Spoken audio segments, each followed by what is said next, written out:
Energy equals success. This is my motto. I'll stick to it forever. The more energy you have, the more you can do. And the more you can do, the more that'll be out there, and you can fail, win. Win, yay, amazing, cool. And then it'll trickle down. I've had how many wins?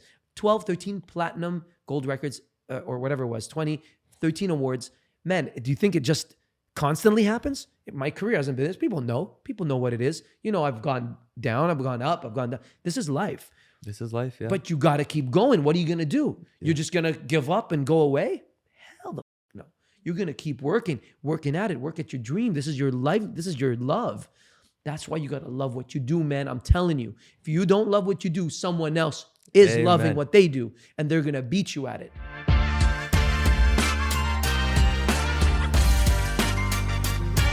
Welcome to another episode of Yalla, yallaletstalk. Today we have with us no other than Karl Wolf, a man who needs no introduction. Karl was a pioneer to bringing Arabic music, or Arabic culture, I should say, into the music industry back in the 2000s. He's been consistent, he's been awesome, and we're very lucky to have Mr. Wolf with us today. Woo! I love it. I love this. I should have worn the Habibi shirt. So if I sat there, it would have been Yalla Habibi. Oh, damn. Okay. Well, maybe we can switch it up towards the end. Good to see you, man. Thanks for having me. Habibi, man. So first question I have is and this is something, when you called, your caller ID was actually Lone Wolf. Yeah. Why do you go by Lone Wolf? Man, first of all, that's the record company. It's called Lone Wolf and Entertainment and Management. I've got Red Riding Hood Publishing is the publishing company. So basically, all my companies are all wolf themed. Okay. The Lone Wolf came about when I started doing my own productions myself. I was working with other managers many times. I've had 9 managers that I've hired and fired in my career. I've been through so many different bands, groups, things that I've done. I mean, people know me from the past 10 to 15 years, but I was also working prior to that as a producer, songwriter, manager for artists. It's been crazy. And I always realized, if you want to get something done properly, you got to do it yourself. Even though you have a team behind you, the spearhead has to be coming from one place. And that's why I called Lone Wolf. It's like I always ended up alone. And alhamdulillah, I've done very well that way. But I've got a great team now that I built of people that I've trusted in time. It wasn't easy to find. It's the hardest thing to have people around you that have the same vision and that support you in ways that you can even trust them, Continue. I've got so many. I love that. I love everything you just said, because you mentioned that for you to really succeed, you got to first be dependent on yourself and really allow yourself to be in control and shape your own career. And then having that team and that ecosystem, because we see this a lot in the creative industry, and specifically in the music industry, is when people have teams, they just rely on the team versus hey, I got to do this myself. And do you feel like that's what happened to you over the years? I never looked at it like a pioneering thing, but now when I look back at it, I see Masari, myself, Belly, some other people in the industry who were Arabic, even Fadi, people who are starting off early. We made a change for people of today. And you were just telling me prior that Arabic fusion music is just exploding around the world. And I'm gonna get back. I always do it. I always kind of go I always put a song out every year. That's I've had the Debke song with Anthony Show Me How to Debke. Show Me How to Love Debke. it. I always kind of go in on some Arabic every year. I try my best to keep my heritage in there. I think it's such a beautiful thing to do, especially in North America where we are. So it was really difficult to try to keep it, to maneuver around and kind of slalom through managers and people in the industry who've really screwed me over. There's no other way to say it. But I've realized that it's important to have your vision, keep focused on you, and never lose sight of the goal, no matter what happens. You see what I'm saying? I see what you're saying. And it goes again back to your theme of really just being dependent on yourself, but also then growing afterwards with people. Absolutely. You mentioned a lot about the music in the 2000 industry and how you're one of the people like Masari, like Belly, who really set a foundation for Arabic music. I want you to walk us through what it was like to be an Arab artist back in the early 2000s. Wow.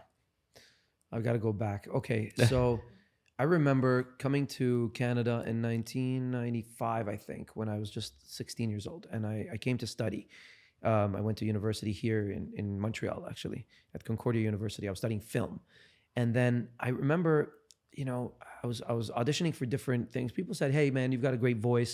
Why don't you audition for this, audition for that?" Different groups, bands, things like that. And it was all, obviously, we're in North America.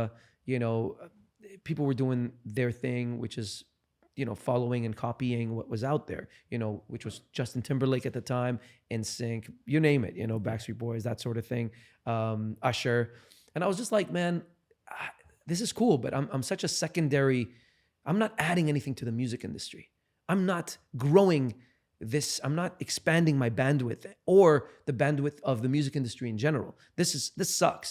What, I'm gonna copy? Because how else can you feel other than a copy of something that's already out there that's doing well? These are our influences. We've listened to Boyz II Men. We've listened to some of the biggest artists in the world. And those are our influences generally. Even when I was growing up in Dubai, it wasn't, of course, my parents would listen to Arabic stuff. So it would always be sort of in my periphery. And I would kind of hear them at parties or the derbeke or the oud. My dad would play the oud and things like that. But it wasn't in my current, surroundings, in my current circle. We would always listen to hip hop, R&B, pop, whatever it was on the radio, right? Because it was getting popular even in the Middle East. So I was thinking to myself, man, I can't do this anymore. I gotta dig in and dive in to my Middle Eastern heritage. I took my mom's CDs. She had a bunch of derbeke CDs, just derbeke Arabic music. And I just dove in. I listened to everything. I was like, wow, I love the rhythm. It's so different. But it's so catchy and it's uplifting. So I said, you know what if I blend the North American sound with like the Arabic sound and do something different. I know it's probably not going to be popular here. I know I'm probably going to have so many obstacles and so many people fighting against me on this, especially in North America when you're trying to sign to a record label here. Mm-hmm. I didn't think people would understand it. But my God, when I first put out Butterflies at the time, which was a total Arabic, sort of sound with English lyrics, which was the first of its kind, sort of. It just went crazy on message boards. And message boards was the new Instagram that we have today, which was people from all over the world would just kind of go on these websites and just write comments. And it just spread like wildfire. Went to Egypt, went to Dubai, the song just started taking off. That was the beginning of social media. And I was on the cusp of it. It was really special because I didn't think anybody would care. And we had all this love, because it was something so different. Yeah. And so I tried to sign that here. Mm-hmm. That didn't work. Nobody, people didn't care about it at least from the label down, the heads of the labels down. And, but I still put it out myself. I said, I'll put my own money. And at the time, someone came up to me and they're like, there's this other guy, Lebanese Canadian guy, is that you? This, I'm like, what do you mean? Is that me? I'm Karl. They're like, no, you're Masari, right? Or something like that. I'm like, me? No, what are you talking about? So I didn't know. That's when I discovered Masari. Literally, we were coming out at the same time. Yani, I don't understand how fate had it this way. We never knew each other. It was just a movement at the moment. And he didn't hear about what I was doing. I didn't hear about what he was doing. Yeah. But we seemed to come up at the same time with the same style of, mixing Arabic and English music together. Amazing. So like you didn't even think too much of putting Butterflies out there, and then its virality. I remember listening to that song and I was like, wow, this is such a bop. And like a lot of the people from my school were coming and it's like, hey, did you listen to this song? And none of them were Arab or anything, but they loved that vibe. Wow. And so it was even, because I can't even remember how old I was, but I was quite young. But I remember listening to that. Very young. I can't remember, probably like around elementary school, but I just remember like seeing that. It gave that sense of pride because it goes back like, the power to be seen means people can see themselves. Yes. And the fact that you were able to put that out there meant, like, for myself, and I'm sure for a lot of other young people who were watching you at that time and people who are still watching you now, you created that representation both as an individual as well as with your music. And I'm just curious, because you mentioned a lot like how you and Masari started creating, this whole new genre. Right. And now we see the revisit, after so many different years, and we see this new trend, or I wouldn't even say a new trend, I would say this new genre that's coming up with Arabic pop, with people mixing Arabic music with English music, with French music. Yeah. And I want to just ask you, how do you feel about how it has evolved? Yeah. And two, what do you think the difference is then versus now when it comes to Arabic music? I mean, or Arabic inspired inspired music? music.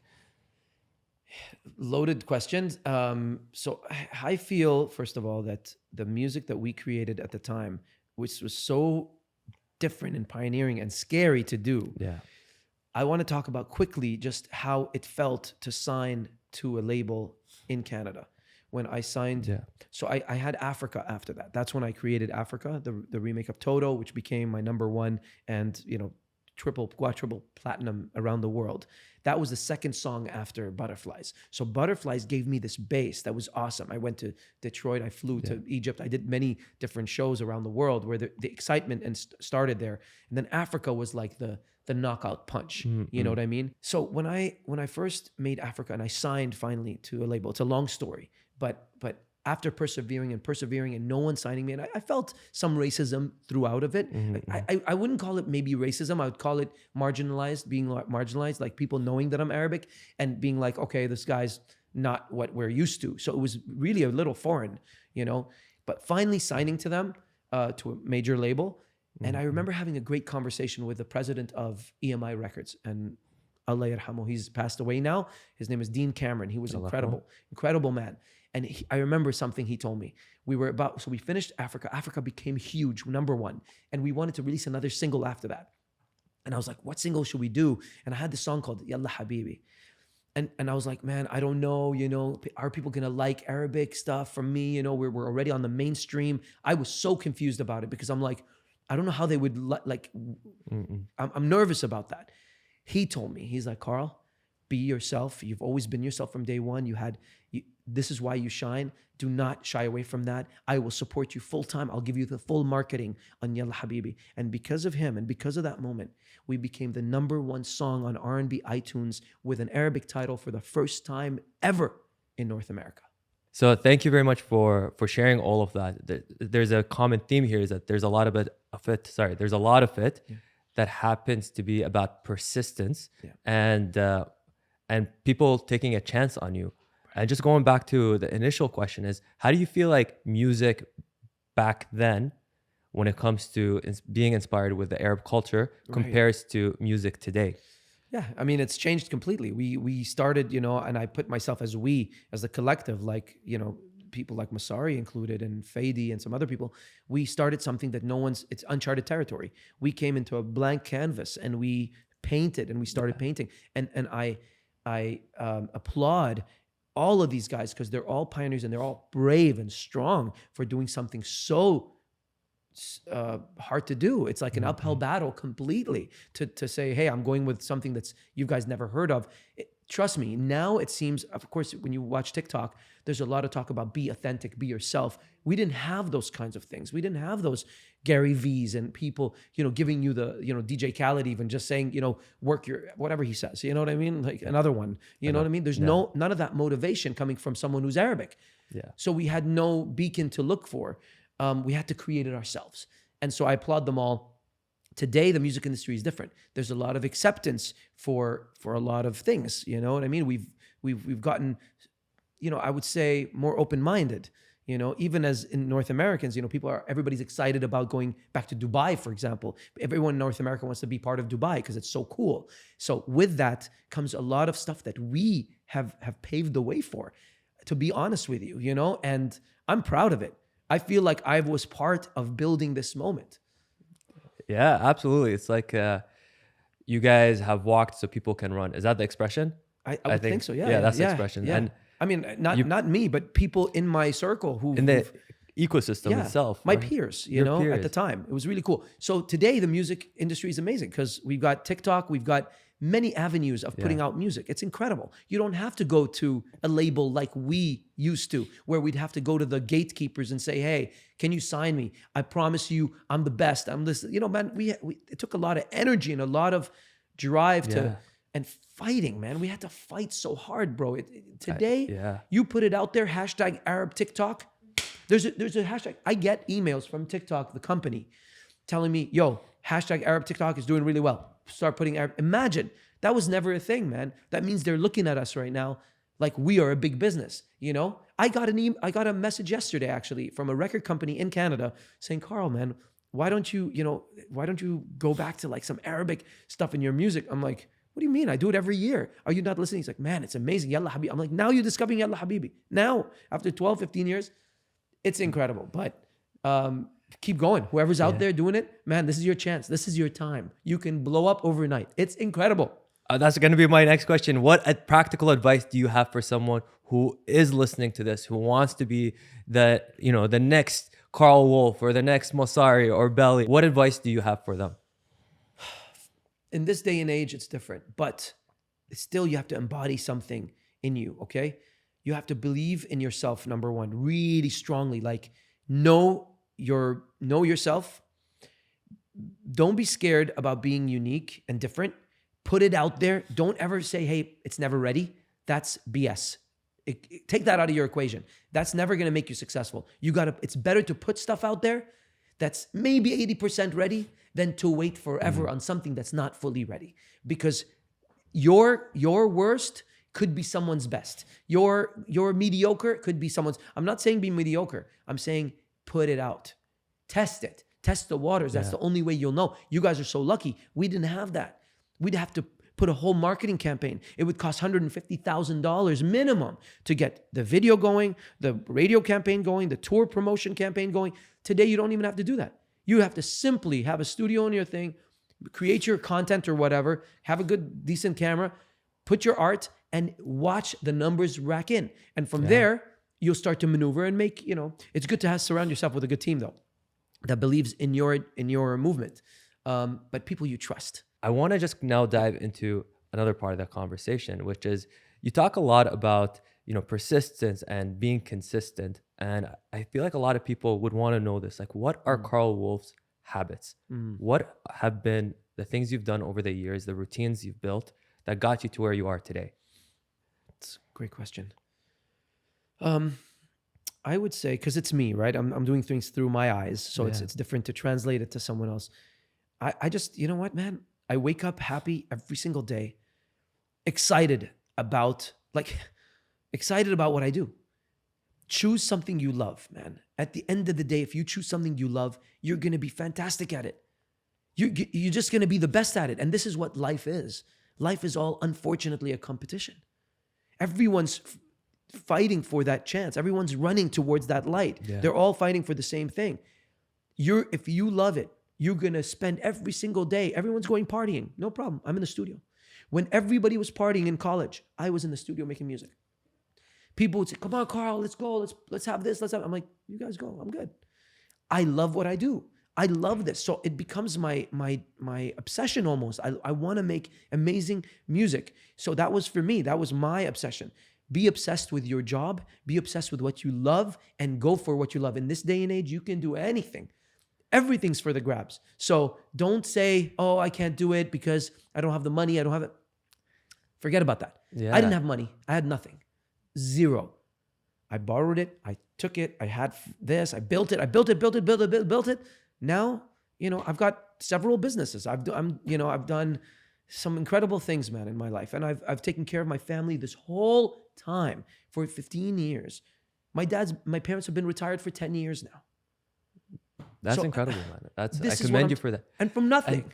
And you know what I loved what you said when I asked you about like what have been your routine. The first thing you went to without even realizing it, it's like that mindset you developed like right from the beginning. You're like, I'm gonna be grateful and I'm gonna have a pursuit.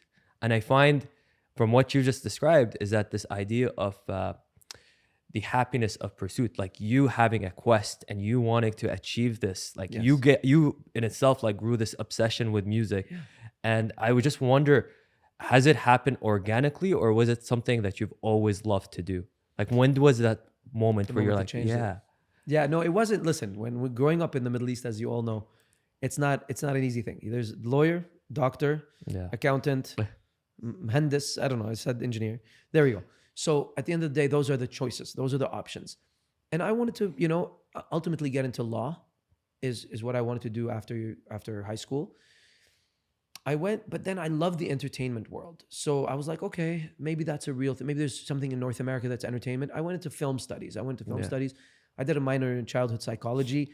I loved psychology, so I did that, but I didn't like it too much. I did an internship at a daycare center. That's the only other job I ever did. Yeah. I interned at a daycare center for 6 months. It wasn't for me. Yeah. It was just, it was a bunch of kids everywhere. I don't know. It wasn't my thing. It wasn't your thing. No, it wasn't my thing. But film was, I enjoyed that. It was the history of film. So I studied everything about the history of film. And obviously, people might not know this, but I've directed most of my music videos, from including Yalla Habibi, including Africa, Carrera. I've directed all those. And we're talking about back in the day when it was film, not when it's digital, like 35 millimeter film, getting it processed, getting it edited, colored. It's a whole thing. That's actually incredible, because like your past, like in terms of your education, you connected the dots to what you're doing, and everything kind of like is working out and in sync. That's awesome, man. It was awesome. But music wasn't something that was a viable job for me to do. My mom was a piano teacher, so that's one good thing. So I had that base of knowing how to, my piano skills. I went up to grade 3 in piano, and that means pretty much halfway. To be a professor, you got to go up to grade 8. So I did up to grade 3 in piano. I did some background in college, some musical background stuff, but nothing that you think you can make money from. Listen, music industry is one of the toughest industries in the world.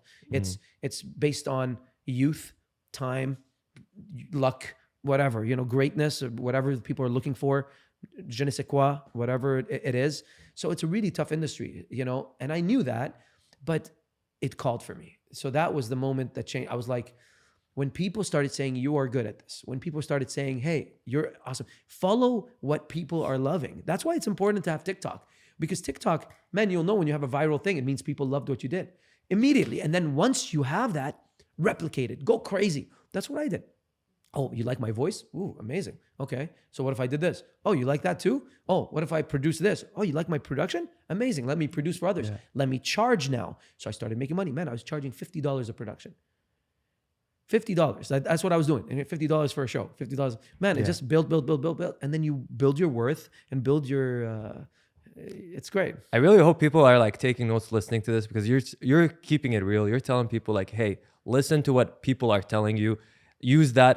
Well, let's use that with a grain of salt. Like, listen to it. Sometimes you put something out there on TikTok and then it doesn't work. It doesn't work. Maybe repurpose it if you really think it's going to go viral. Try it again. And then if that doesn't work, maybe revisit that angle. So The people don't lie, man. The reason I became successful was because I did listen to the people. Mm-hmm. I didn't listen always to the gatekeepers. There's a difference. Yeah. The people in the crowds, they understand. They are the ones to tell you.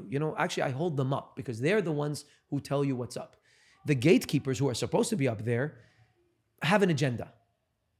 I don't listen to one guy who's on the top no. I listen to the majority of the people. It's very important. And TikTok can give you that avenue. You guys are so lucky.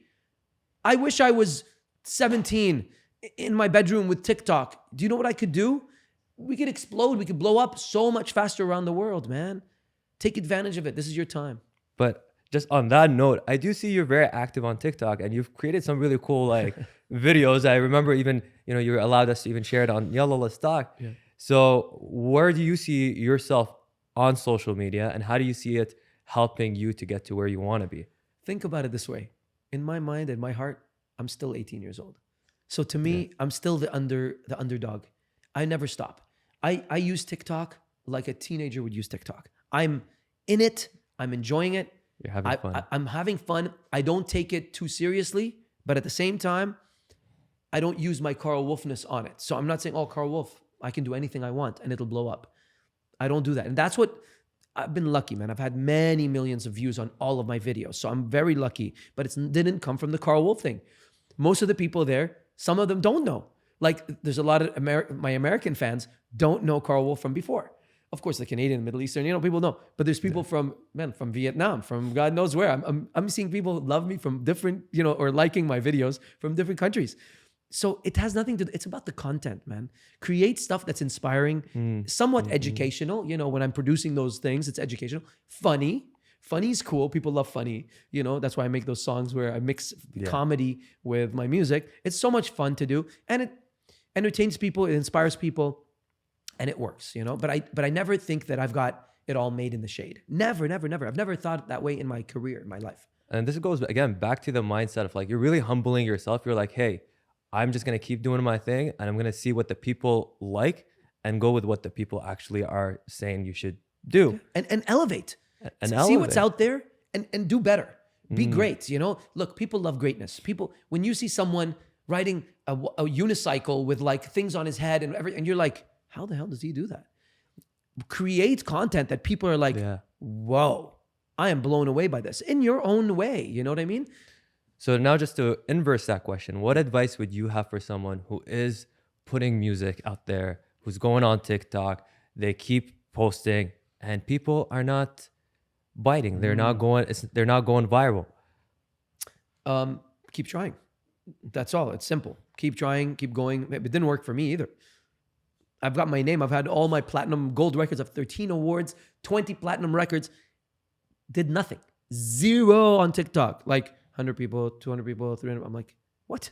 And then, because on Instagram, it wouldn't be the same, right? There's a lot on Instagram because it's a different kind of algorithm. TikTok needs incredible stuff, cool stuff, something fresh, something different, something dope, something, just whatever it is, whatever your niche is, it needs to Yeah. be awesome in some way. And the people will respond. Once people responded to something I did, then you replicate it. That's the goal. Get one viral and then go crazy, replicate it until it doesn't work no more. Once it stops working, try something else. Yalla, and it works. Go. Hey, I love that. Because the algorithm keeps changing. Let's be real. That's true. And TikTok also changes what they put like emphasis on. But I really want to go back to that one thing you said, which is you gotta keep trying. Because I've realized over the years is that when I see people in whatever industry they're in, it could be creatives, it could be comedians, artists, the people are persistent and they take that time to cultivate their art. They're in a way different place where people who are not. So It's all about persistence. In fact, it's better than having the best talent in the world. The persistent person will make it more and quicker. Maybe not quicker. It doesn't matter quicker or not, but it will make it bigger than someone who's the most incredible talent that doesn't have that drive. I'm a guy who's got both. I've got a little bit of talent, but a lot of freaking drive. And I just want to keep winning for my family, winning for humanity in general, spreading the good word of who we are as a people, as a Middle Eastern people. That was one of my big goals. I loved doing that. I loved proving people wrong, man. I loved showing North America that it's not all bad news that you hear. We've got beautiful food. Yeah. We've got beautiful people. We've got talented people. And we're going to prove it and show it. And we're going to compete in your arena. And we did. And, we're still climbing. So I love that. I love how you make that purpose not just about like you elevating yourself, but it's really about like elevating for the culture, for the people, and for the music. It was personal to me, dude. It was personal to me because I am Middle Eastern. So it felt personal. Like I felt marginalized at times. I felt like, maybe I'm not good enough compared to that guy. That's why he gets all the... I didn't like that. I felt like that's unfair. You're not seeing what I've seen. You didn't grow up in the Middle East. I've seen things so amazing that you have no clue. And I wish I could show you guys. That was my whole thing with doing Yalla Habibi and Butterflies and all the songs that I've done that were Middle Eastern, is to show you guys how cool it is. Come with me, Okay, so I want to actually dive into that a little deeper because you mentioned something I think is very interesting. It's the fact that for you, it was something you wanted. It was something that was personal to you and you felt like you were marginalized. Do you feel like when you were entering the music industry that you were perceived different than others? Yes. Because you were Arab? Yes, totally. Many times. I hated it. Pascal knows, man. It's been 15 years. It was always an uphill battle, man. Some people would get things quicker than us. Some people would move faster. And I'm just like, what the hell is going on? I got to figure this out. It's a problem. I want to solve it. So instead of shying away from it, I went full force on it. Instead of saying, okay, I'm going to make songs like what you guys want to hear, I'm going to make the opposite and I'm going to get the people with me. So when you have the people on your side, what does the record company do? You've got the numbers, let's sign. Yo, this is actually a secret, I feel like, for success in content creation or anything you do. Like generally when people see success of like, oh, here's someone doing this thing, let's copy them and imitate. Right. Versus there could be another opportunity for you to do something else and something different. Create the market. Create the market. Because man, I'd rather be the number one in creating the market than in a big, market that's already there and you're number 27 or, no, man. We create our own market. We created our own niche in it. And honestly, it's till this day it pays, till this day it pays. We talked a lot about persistence and trying. Where do you find that there's a fine line between being persistent and being pushy? Got you. It is a fine line. I've suffered some of this, by the way. I felt like sometimes maybe I was pushy, but I'll tell you what, man, it's better to be a little pushy than never to have pushed that door at all. It's better to take your shot and lose than not take your shot at all, because you would have never found out. I'd rather take the shot. And I think the winners, anybody who's a winner out there, has taken every shot. You would fail. I failed many times. But sometimes when I took the shot, I also won. So, and we focus on, the wins. You can't have, one without the other. Energy equals success. This is my motto. I'll stick to it forever. The more energy you have, the more you can do. And the more you can do, the more that'll be out there, and you can fail, win. Win, yay, amazing, cool. And then it'll trickle down. Fail. This is Karl Wolf career. Fail, win. Amazing. Trickle down. Fail, win again. I've had how many wins? 12, 13 platinum, gold records, or whatever it was, 20, 13 awards. Man, do you think it just constantly happens? My career hasn't been this. People know what it is. I've gone down, I've gone up, I've gone down. This is life. Yeah. But you got to keep going. What are you going to do? Yeah. You're just going to give up and go away? Hell no. You're going to keep working at it, work at your dream. This is your life. This is your love. That's why you got to love what you do, man. I'm telling you, if you don't love what you do, someone else is loving what they do, and they're going to beat you at it.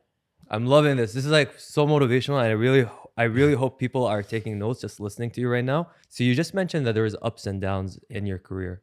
How did the downs impact you, and what have you learned through these downs? Very sad days. There's been very sad moments, man. Hani, there's times where people have cheated me, have stole from me, broke me down. Record companies that canceled their contracts or said, you know what, Karl, maybe you need to take a break for 2 years. I'm like, what are you talking about? What break are you talking about? Does Justin Bieber take a break? Does Drake take a break? What are you talking about? It didn't make sense to me, man.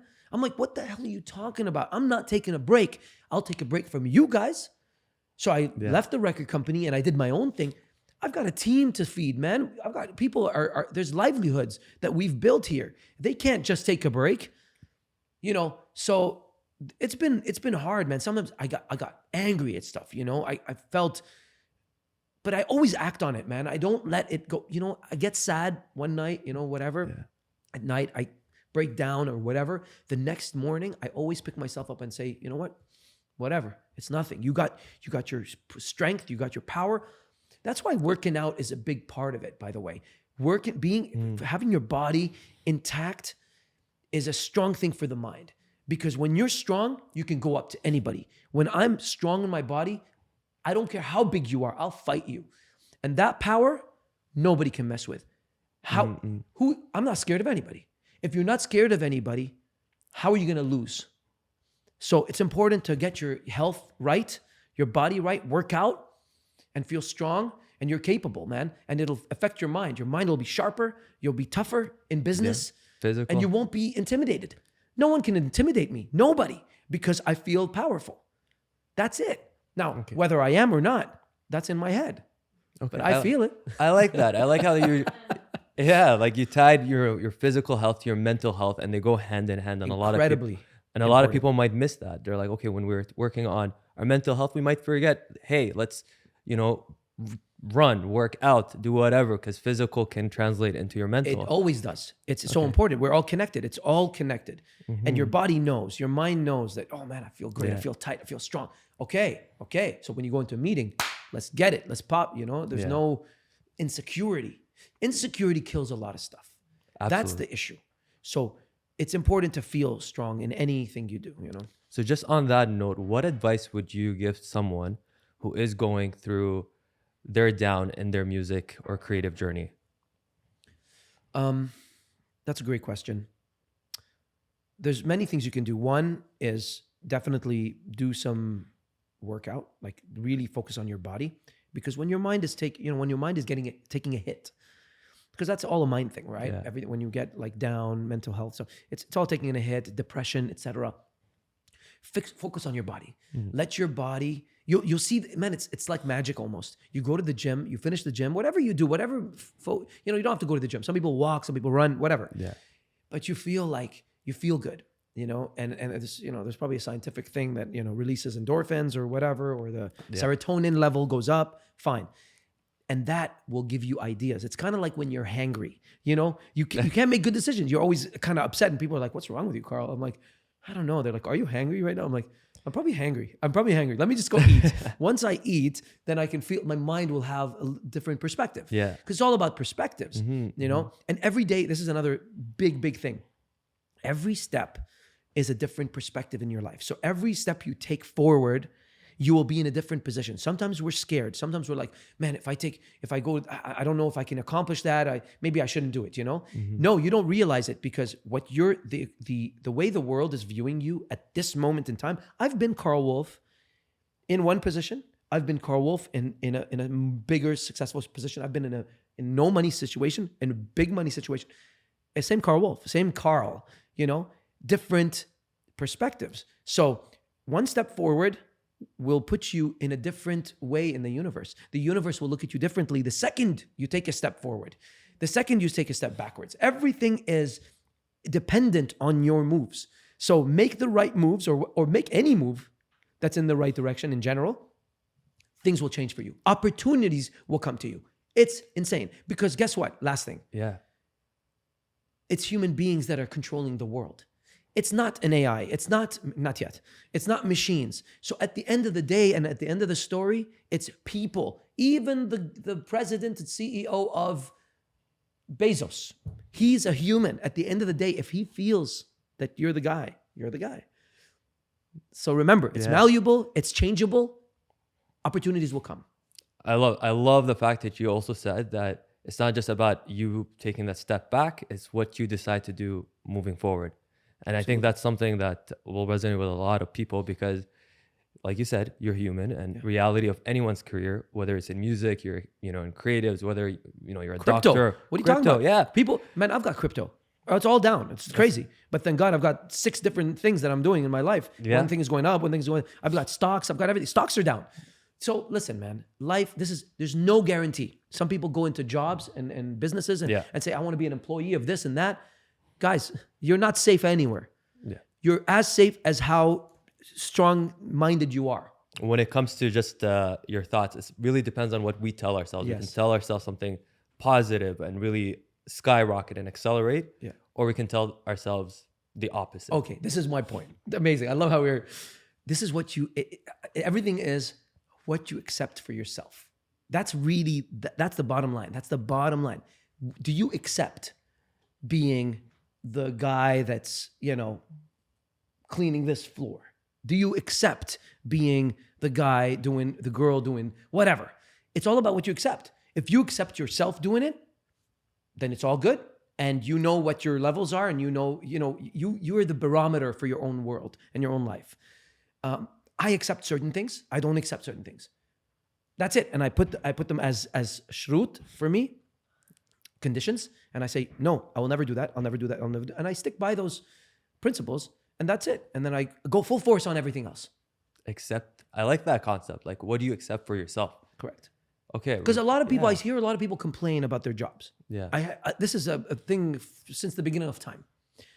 In fact, unfortunately, I love my dad, and he was one of those guys.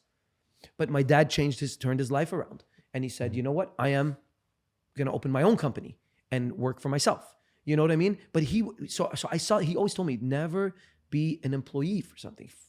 Do what you love. And it stuck to me, because a lot of people complain about their lives. And I'm like, but you're accepting this. So you're complaining about where you are, but you have accepted to take this. Of my favorite quote of all time, if I ever get a tattoo, that probably would be it. It's by Maya Angelou. She says, if you don't like something, change it. If you can't change it, change the way you look at it. It's that first part. If you don't like it, just change it. whatever it is. So whether it's in your career, whether it's in the city, whether it's the country you live in. Okay, maybe that one depends. It depends. If you Depends, can or yeah. not. No, but But you, I get your I guess we're point. talking from a privilege. We're like, hey, you know what? Maybe I Sure. don't. Maybe let's go move to somewhere else, to a different Miami or province. something. Yeah. I know that's literally what I was Yeah. thinking when I said that. Who isn't thinking Miami Yeah. when it's minus 25 outside? I know. You can't just- tell from the white snowy background. I'm joking. Yeah, I want to bring this conversation now to your projects and what's the next steps for you.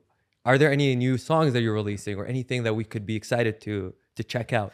There's a lot of exciting things going on. I'm doing a lot of cool businesses on the side, but musically, I'm excited about so I signed a deal with 1RPM. It's a record company in the US.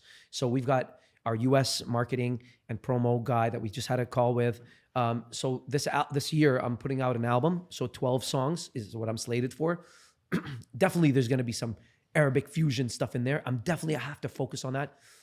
But some of the stuff is really just crazy music that I'm doing in the studio. Shooting videos, all that. So I'm coming back hard. Like I'm going in. Wait, what's the song that you're gonna be releasing? It's called Space to Love right now. Okay. And I just love the hook of it. It's just about relationship and stuff like that. And I've got a girlfriend right now that I'm really happy with. She's incredible. She's a CEO of a plant-based company. She's Good on doing her. so well. They just took it public, her and her co-founder. Wow. And I'm so proud of them. They're going to be in Whole Foods. They're going to be in Longo's. Like it's a cheese company. It's a plant-based cheese. And That's incredible. It's called the future of cheese. I don't know. We'll Future put it, of cheese, We'll I put it love out it. there. Yeah. She's so clever. She's an incredible woman. We've been together for a year. And it was It was a some song. little wolves in the future. Who knows? Oh damn! don't know. Did you just propose to her on this podcast right now? She knows I love her though. That's amazing. Yeah. I want to just ask about Space to Love. Is that song was it inspired by her? You know what? It's sort of, yeah. She asked me the other day, is it inspired by me? Because the song is, I know that you need space to love me. Is the galaxy enough? Is it ever enough? So the point being, I know people need space, in order to do anything, to think properly. So, and there's nothing wrong with that. So some people need space to love someone else. They need space to figure themselves out. And maybe if they can love themselves, they can love others. So, but I used it with space, just the whole, is the galaxy enough? Because I give you all the space. And it's important, guys, in relationship, especially as men, let your, give the space. It's okay. You know what I mean? It'll come back to you. That's kind of how I've learned it the hard way in time, but because I'm always like, no, that's my girlfriend. Just relax, Give her some space. Give her some Alright. space and everything will come together, because if someone's going to do something to you, they're Yeah. going to do something to you at the end of the day, and if you choke them, it's definitely not going to be the way to, metaphorically, of course, calm down, yeah. And so, I know that you need space to love me. Is the galaxy enough? And then I say, is it ever enough? Because some people, is it really about space or is it just you're not feeling me? You're just not compatible at that point. Correct. Damn, that is I look forward to that song. Is this Really special. I actually put it out on TikTok just yesterday. Did you actually? Yeah. Just the piano version, but the drums, everything it's nuts. It's crazy. But I'm gonna do remixes of it and all that. But I can't wait to get into some Arabic stuff too. I just had this idea for something yesterday. So Okay. I was gonna ask you what's the idea, but you can tell me. we'll put it out on TikTok. So stay tuned. Okay. Last question before I let you go. What would you say is the best piece of advice you've ever received? Wow. Okay, this is one that changed but it's very music centric. And it was given by my manager in 1999 or something, or 2000. His name is Nick Carboni, Italian guy from Montreal. And he said this. He said, actually, it's the opposite of what he said, which drove me. He said, be obsessed. Don't be obsessed with your music because you seem very obsessed, But I took it the opposite. I said, you know what? I'm gonna go and be obsessed with my music. I'm a type of guy, man, that just goes the other way. When everybody's going one way, everybody's dressed up in a suit, I'm gonna come in with my vibe. Everybody's in hats and this, I'm coming in a suit. I want to break the stereotype and the systems. I don't like stereotypes. I don't like generalizations. I hate all that. So to me, it's like, we're human beings. We're malleable. I can move you to this area. So let me continue about what he told me, because there was one moment musically that he said something about Africa at the time when I produced Africa. The version that we have today is different than when I started. So if it wasn't for him, I wouldn't probably have my career the way it is today. Because I was producing it as a cover, complete cover, that song. And he told me, no, man, you got to put your own touch on everything you do. Everything has to have a signature of Karl Wolf, of your personal touch in it. And even if it's something that's you don't think people are going to like, it doesn't matter. That's you. Don't ever be someone you are not. And that stood with me forever. As be yourself and Be yourself, be true, authentic. authentic in everything you do.